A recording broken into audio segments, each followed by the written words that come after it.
Hello and welcome. आज हम पढ़ेंगे प्राचीन भारत का इतिहास। प्राचीन भारत का इतिहास जानने से पहले हम यह जानेंगे कि इतिहास क्या है और इतिहास शब्द की उत्पत्ति कैसे हुई। इतिहास शब्द की उत्पत्ति संस्कृत भाषा के तीन शब्द इति, हा एवं आस से मिलकर बना है, जिसका शाब्दिक अर्थ है ऐसा ही निश्चित रूप से था, अर्थात जो घटनाएं अतीत काल में निश्चित रूप से घटी हैं वही इतिहास है। इतिहास की परिभाषा।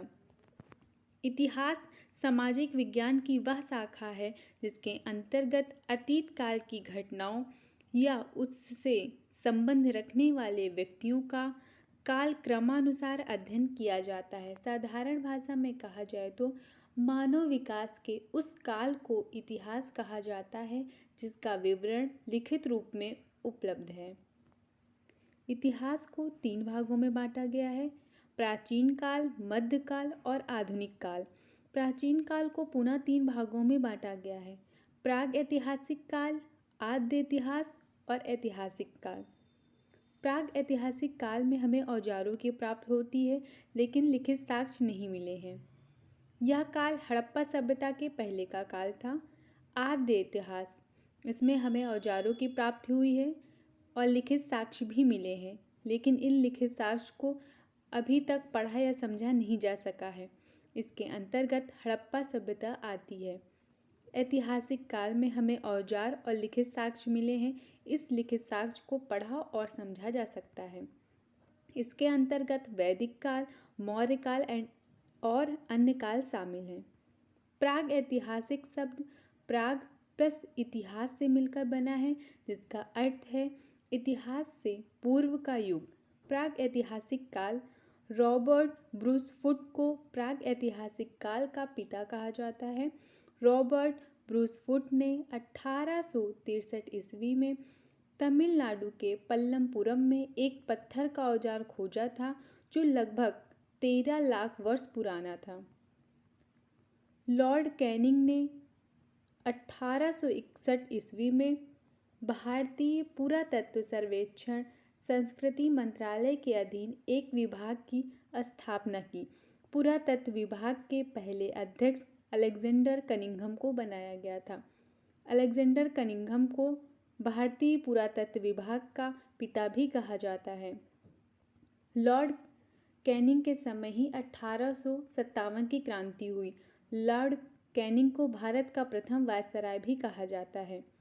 लॉर्ड कर्जन के समय 1902 में इसे भारतीय पुरातत्व सर्वेक्षण के रूप में केंद्रीकृत कर जॉन मार्शल को प्रथम महानिदेशक बनाया गया था। थॉमसन ने 1820 में प्राग ऐतिहासिक काल को तीन भागों में बांटा है। पहला है पाषाण काल, दूसरा है ताम्र पाषाण काल, तीसरा है लौह काल।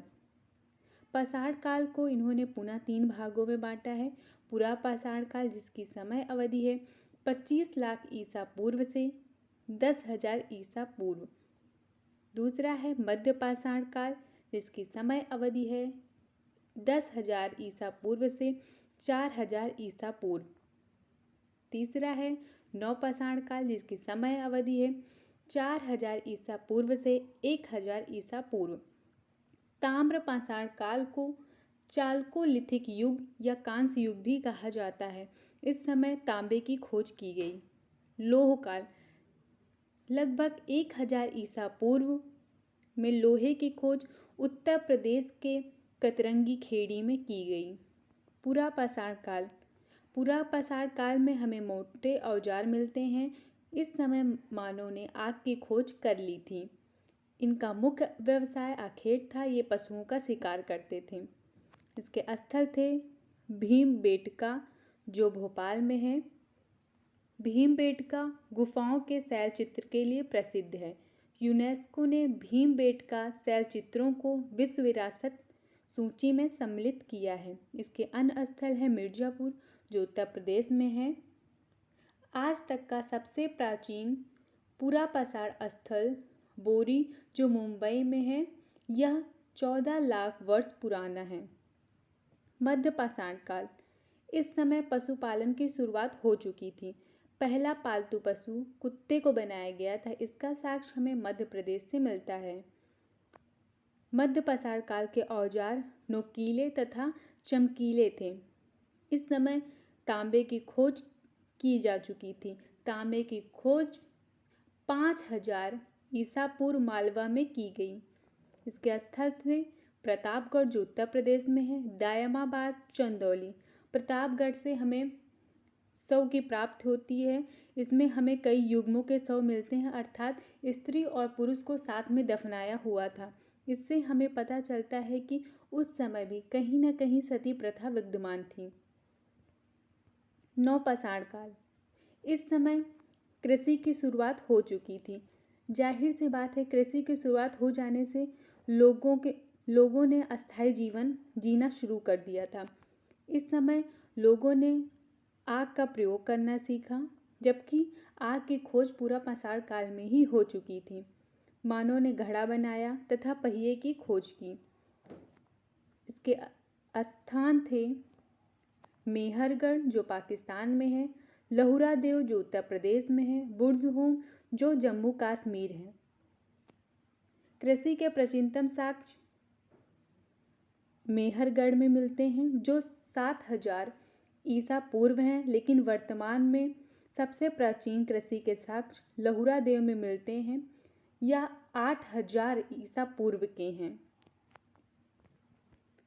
मानव द्वारा सर्वप्रथम प्रयुक्त अनाज था जौ और गेहूँ। जौ का उपयोग ये धार्मिक उद्देश्यों के लिए करते थे। भारत में मानव का सर्वप्रथम साक्ष्य हमें मध्य प्रदेश के नर्मदा घाटी के क्षेत्र में मिला। इसकी खोज 1982 ईस्वी में की गई थी। Thank you.